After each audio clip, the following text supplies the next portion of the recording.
Hello, my name is Amanda Ferendorf. Today we're going to discuss the policy cycle and evaluation.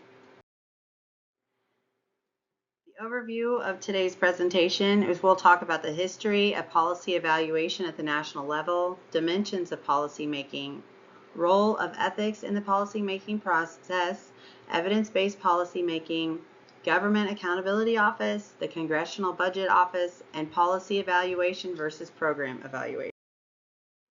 History of policy evaluation at the national level. In the 1960s, congressional requirements for funding and accountability drove policy evaluation in areas like education, workforce training, crime prevention, and substance abuse. These evaluations were narrow in scope, concentrating primarily on individual programs and the associated funding. The wide-ranging social policies of the post-war era were replaced by more limited systems that shaped in the 1970s and 1980s. Although programs like Social Security still grew, policymakers worked on slowing the growth. In the 90s, through current U.S. evaluation policy was developed through major legislation, beginning with the Government Performance and Results Act of 1993 and its modernization in 2010, which emphasized performance and outcome measurements. The foundation of Evidence-Based Policy Act of 2019 further advanced this agenda, promoting systematic use of data and evidence in federal decision-making. Dimensions of policy-making process. The STAGES model provides a structured framework for understanding policy development and dividing the process into sequential phases such as agenda setting, formulation, adoption, implementation, and evaluation. This breakdown helps policymakers and analysts identify where a policy currently stands and what actions are needed to advance it through the remaining stages. The advantages is a key advantage of the STAGES model is the simplicity, providing a clear reference point for identifying where a policy is within the development process. The framework helps to determine which areas require further exploration and whether strategies such as persuasion or action would be effective in advancing the policy. However, the STAGES model also has limitations, and a limitation that is also a strength is the oversimplification of the complexity of the public policy development. It stems from its primary strength, which is it's simple. By presenting the progress as a series of distinct stages, it implies a linear progression. In reality, these stages often overlap as a result of discussion and solutions are shared when discussions and solutions are shared simultaneously. So it's not a 1, 2, 3 step process. It could cross over each other.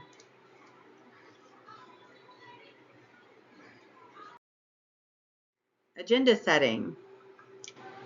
This is when you identify a problem, situation, and collect evidence indicating the magnitude of the problem. This information is intended for decision makers as well as other stakeholders, documenting the importance of the problem and its determinants, challenging frameworks, identifying decisive, relevant data, and characterizing the problem.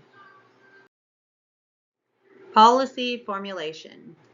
Indicating which levers and policies will allow for intervention, determining the consequences of existing or proposed policies, and documenting their impact on the health and its determinants, using, for example, tools such as the health impact assessments, detailing the impacts of each option, documenting and specifying the future costs and benefits of all strategic scenarios, using information generated by forecasting. Adoption. In this stage is when the decisions are made at the governmental level, resulting in a decision that favors one or more approaches to addressing the given problem. Implementation. Documenting the consequences of previously adopted policies and participating in their implementation. Producing analysis, but also applying technical skills, expert knowledge, and practical experience with an emphasis on the possibility of applying the evidence gathered across the different contexts. Policy evaluation, developing and monitoring mechanisms, revealing discrepancies between policies and expected actual results, and performing complex evaluations.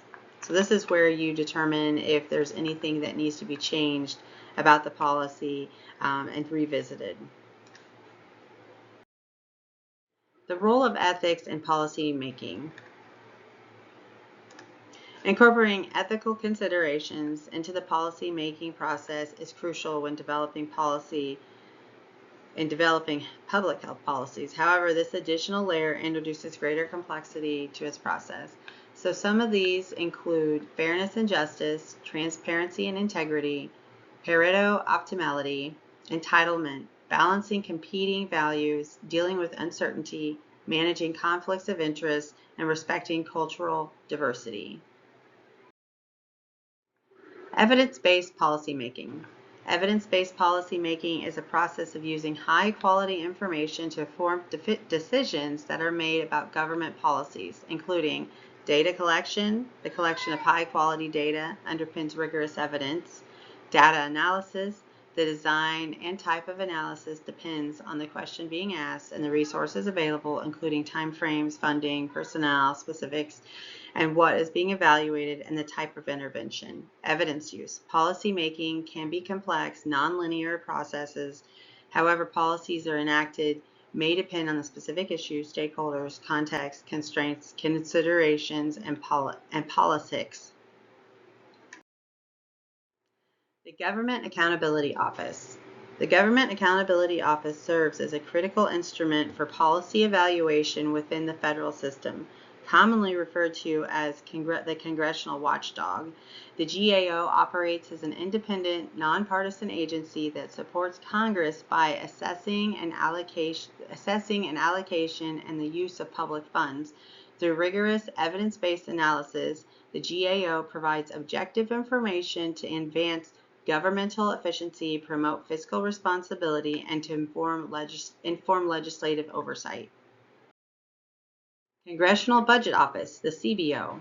It was established by the Congressional Budget Act of 1974. The Congressional Budget Office, CBO, was designed to reinforce Congress's authority in fiscal policymaking. As an independent and nonpartisan agency, the CBO delivers objective analysis that guide the legislative budget process and inform economic policy decisions. By providing an alternative to executive branch resources such as the Office of Management and Budget, the CBO strengthens congressional oversight and supports evidence-based decision making. Policy evaluation versus program evaluation. Policy evaluation addresses broad, systematic issues, whereas program evaluation focuses on specific, localized concerns. Despite the difference in scope, both share the common objective of developing effective policies and programs. Achieving this goal enables policymakers to create meaningful and lasting societal change. Thank you.